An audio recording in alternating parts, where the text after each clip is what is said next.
Dernier point, et j'en termine là-dessus, un souffle de liberté et de fraternité. Il y aurait tellement de choses à dire, mais je ne veux pas vous saouler de paroles. Donc le point sur la liberté religieuse, là aussi un très grand moment à l'intérieur du Concile. Donc le texte sur la liberté religieuse, c'était aussi un chapitre au départ du décret sur l'écuménisme. Le décret sur l'écuménisme, il y avait 3 chapitres. Bon, l'écuménisme comme tel, et puis la manière de concevoir les relations écuméniques, et un chapitre sur les confessions protestantes et les églises orthodoxes. Et puis il y avait un 4e chapitre sur les juifs et un 5e chapitre sur la liberté religieuse. Petit à petit, le chapitre sur les juifs va se détacher, en quelque sorte, c'est un peu comme une fusée qu'on lance, et puis il y a des modules qui se détachent. Voilà, le chapitre sur les juifs va se détacher pour devenir un schéma sur les religions non chrétiennes, Nostra Aetate, où on va parler d'ailleurs de l'islam, de l'hindouisme, du bouddhisme aussi. Voilà. Et puis le chapitre 5 qui était sur la liberté religieuse, eh bien, va devenir un texte en lui-même, un schéma en lui-même, Dignitatis Humanae, et ce schéma, évidemment, va faire beaucoup parler de lui au Concile, et encore aujourd'hui. Il est présenté par Monseigneur de Smet. Monseigneur de Smet, c'était l'évêque de Bruges, qui était le secrétaire du secrétariat pour l'unité des chrétiens. Voilà.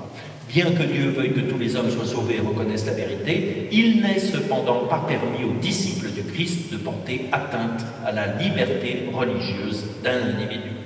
Par contre, ils doivent reconnaître le droit et le devoir qu'ont les non-catholiques d'obéir à leur conscience, même si, après examen sincère et suffisant, celle-ci persiste de bonne foi dans l'erreur. Vous voyez, cette ouverture, cette reconnaissance incroyable. Faisant un pas de plus, le schéma affirme que tous et chacun des hommes qui suivent leur conscience en matière religieuse ont un droit naturel à une véritable et authentique liberté religieuse. Aussi, l'homme qui obéit sincèrement à sa conscience veut-il, bien que confusément ou à son insu parfois, obéir à Dieu lui-même, et il doit être jugé digne d'estime. Donc non seulement, évidemment, on ne va pas refaire les bûchers, hein, bien sûr, mais on va au contraire les accueillir comme ceux qui cherchent la vérité, comme ceux en qui nous pouvons reconnaître déjà des traces de l'activité de l'esprit en eux-mêmes. Alors, beaucoup d'évêques vont s'impliquer dans ce débat sur la liberté religieuse. Ça sera un débat assez conflictuel, et en particulier beaucoup d'évêques des pays de l'Est, et en particulier Monseigneur Wojtyla va beaucoup s'impliquer dans ce décret sur la liberté religieuse. Alors le cardinal Tagliani, lui, qui est le président de la commission dogmatique, il va dire « Je ne comprends pas pourquoi une personne qui se trompe serait digne de respect. Je comprends qu'elle mérite de considération, tolérance, cordialité, charité, mais je ne comprends pas pourquoi elle serait digne de respect. » Évidemment, voilà, différentes opinions qui peuvent s'exprimer, vous voyez. Voilà, tout ça en latin, bien évidemment. Et puis alors, Monseigneur Lefebvre, lui, alors évidemment, c'était évidemment totalement un autre point de vue. Ce texte est entaché de relativisme et d'idéalisme parce qu'il n'est pas fondé sur les droits du Christ et de l'Église. Si ce texte sur la liberté religieuse est voté sous cette forme, l'Église catholique perdra en estime et en respect, car elle apparaîtra aux yeux de beaucoup comme ayant renoncé à son intransigeance pour la vérité. Voilà. Donc, vous voyez, c'est un peu dans ce genre-là que s'est fait cette discussion sur le schéma sur la liberté religieuse.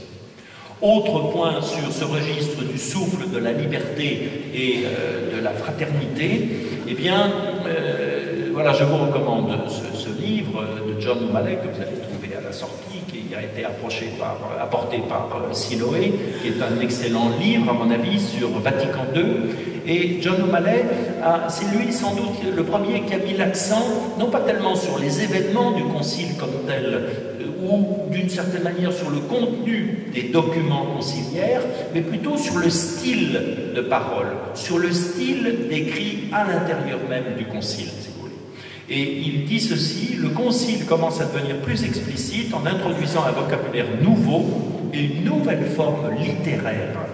Des mots tels que charisme, dialogue, partenariat, coopération, amitié indiquent un nouveau style dans l'exercice de l'autorité et encouragent implicitement une conversion vers une nouvelle manière de penser, de parler, de se comporter. Ce changement fait passer d'un style plutôt autoritaire et unidirectionnel à un modèle de plus grande réciprocité et de responsabilité partagée. Et il s'agit véritablement d'un événement de langage. Voilà. Alors bien sûr, quand on se penche sur les textes conciliaires, on se dit « Ouh là là, c'est quand même un des styles difficiles, c'est des arguments compliqués, c'est des tournures de phrases qui ne sont pas très simples. Évidemment, il faut voir que tout ça a été écrit en latin, encore une fois. Alors nous, pauvres Français, nous ne connaissons pas bien le latin, alors on nous a traduit ça en français. Mais, et donc le latin n'était pas une langue très, très facile et très maniable pour justement essayer de dire des concepts un peu nouveaux en matière de réflexion. Mais vous avez des paragraphes intitulés comme « Respect et amour des adversaires », comme « Juste autonomie des réalités temporelles », comme « Aide que l'Église reçoit du monde », pas simplement que l'Église apporte au monde, mais « Aide que l'Église reçoit du monde » dans Gaudium et Spes. Ou bien « Dignité de la conscience humaine ». Vous voyez tous ces types de paragraphes. Voilà, et ce style qui va inviter véritablement au dialogue, à la considération mutuelle, au respect des personnes, quelle que soit, encore une fois, leur conviction, leur croyance, comme je viens de le dire. Voilà, et ça sera évidemment particulièrement vrai dans le schéma sur l'Église dans le monde de ce temps. Donc c'est celui qui portera le titre de Gaudium et Spes, qui sera introduit à la 3e session. Voilà. Et tous les journalistes diront effectivement que c'est un événement unique dans un concile, car un concile, tous les conciles précédents se sont beaucoup occupés des affaires de l'Église elle-même, mais la relation entre l'Église et le monde et le regard porté sur le monde, et ce regard nouveau de compréhension, certains ont dit un peu de naïveté, oui, Paul VI va s'en expliquer à la fin du concile, eh bien ce regard est véritablement, et qui se traduit dans des mots aussi, est tout à fait nouveau par rapport aux conciles antérieurs. Le concile a vécu mardi, c'est-à-dire le jour de la présentation de ce schéma, une très grande séance, la plus solennelle sans doute depuis le début de cette session. Voilà. Pourquoi? Parce qu'aucun autre texte, a dit le cardinal Château, qui était le rapporteur de ce texte, n'a suscité dans le monde plus d'intérêt, d'attente, d'espoir. Aucun autre n'était plus difficile. Le cardinal souligna que le texte voulait être un message d'espérance pour les chrétiens et les non-chrétiens, les croyants et les athées. Voilà. Comment est-ce que l'Église peut dire un message qui peut être reçu et qui porte, si vous voulez, à l'espérance, à la joie et, si possible, à la foi? Voilà. Ou au contraire, par ailleurs, dans un autre journaliste, Roger Wilgen, qui écrit dans Divine World News Service, voilà, il dit « L'Église désire parler aux hommes, répondre à leurs questions, tendre la main à ceux qui restent lointains et indifférents. » Oui, c'est pas la politique de la main tendue de Maurice Thorez, hein, on est loin de là. Hein, voilà. Mais c'est une autre politique, voilà, de la main tendue, effectivement, qui reste lointain et indifférent. Le Second Concile du Vatican, dit-il, est le symbole et le véhicule de ce dialogue entre l'Église et les hommes. Il ne faut pas que la grande attente du monde soit déçue. Alors évidemment, on peut gloser aujourd'hui pour savoir est-ce que, effectivement, ces bonnes intentions se sont traduites dans la réalité, dans notre quotidien d'aujourd'hui. Voilà, je termine presque. Dernier jour du Concile, le 7 décembre 65, dans une grande allocution, Paul VI va essayer de tirer, va essayer de mettre en valeur, en évidence, la valeur religieuse de notre Concile. Nous ne pouvons négliger une observation capitale dans l'examen du sens religieux de notre Concile. Bien sûr, des tas de documents ont été votés, des tas de discussions ont été faites, il y a eu des changements absolument considérables. Mais le Concile s'est très vivement intéressé à l'étude du monde moderne. Alors, cette attitude a fortement et constamment fait sentir son influence dans le Concile, au point de faire naître chez certains le soupçon qu'un excès de tolérance et de considération pour le monde extérieur, l'actualité qui passe, les modes en matière de culture, les besoins contingents, la pensée des autres, est prévalu chez certains membres du Concile et dans certains de ses actes, au détriment de la fidélité due à la tradition et aux finalités de l'orientation religieuse du Concile lui-même. Voilà, Paul VI est bien conscient de ça, voyez. Que, effectivement, est-ce qu'on s'est trop ouvert au monde? Est-ce qu'on a dévoyé d'une certaine manière le message de la tradition de l'Église, le message de la foi? Et évidemment, on est encore sur ce genre de questionnement.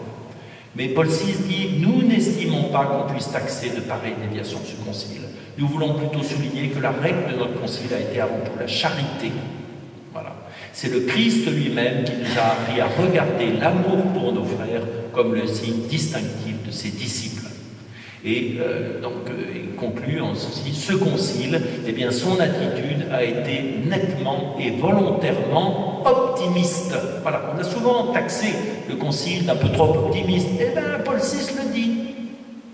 Il le dit, oui, nous avons été volontairement optimistes. Non pas naïfs, mais optimistes. Et toute cette richesse doctrinale qui a été votée, qui a été discutée, ne vise qu'à une chose, servir l'homme. L'Église, c'est pour ainsi dire proclamer la servante de l'humanité. L'idée de service a occupé une place centrale dans le Concile. Vous voyez, c'est des paroles extrêmement fortes, ça. Voilà. Et alors, bien sûr, Paul VI dit ça sur le moment, si vous voulez, je dirais dans le tempo du Concile qui s'achève. Mais vous voyez, je crois que c'est très important de bien percevoir que le pape lui-même a voulu voir que l'Église ne servait pas simplement ses propres intérêts, mais qu'elle était toute tendue, en quelque sorte, à servir l'humanité en lui apportant ce qu'elle avait de meilleur, c'est-à-dire le message du Christ. Premier texte, le jour de l'ouverture, Gaudet Mater Ecclesia, c'est l'homélie d'ouverture de Jean XXIII. Dernier texte, voté au Concile, Gaudium et Spes. Voilà, l'Église est dans la joie et elle apporte la joie au monde. Voilà. C'est le fruit de l'esprit, en quelque sorte, qui s'est déployé à l'intérieur du Concile. Au départ, le premier texte qui a été étudié, c'est le texte sur la liturgie. Les évêques se sont rassemblés et ont étudié tout ce qui concernait le rassemblement des fidèles, la communion autour du Christ, voilà. Tout ce qui était de l'ordre de l'écoute de la parole aussi, la parole de Dieu qui vient enrichir notre foi, qui vient éclairer nos cœurs. Ça a été le premier texte abordé par le Concile. Dernier texte abordé par le Concile, Gaudium et Spes, l'ouverture au monde. Voilà. Le Concile a été comme une sorte de grande célébration liturgique. Les chrétiens se rassemblent à l'intérieur de l'Église pour célébrer la communion, entendre la parole, se reconnaître mutuellement comme des croyants, et ensuite on leur dit, allez, hop, sortez et allez porter au monde eh bien, le message de la foi, le message de la bonne nouvelle. Eh bien, d'une certaine manière, le Concile a reproduit exactement ce grand mouvement, ce grand double battement de l'Église, communion, mission. Et je crois qu'on peut retenir déjà du Concile eh bien, cet engagement de l'Église au service de la bonne nouvelle de l'Évangile. Voilà, je vous remercie.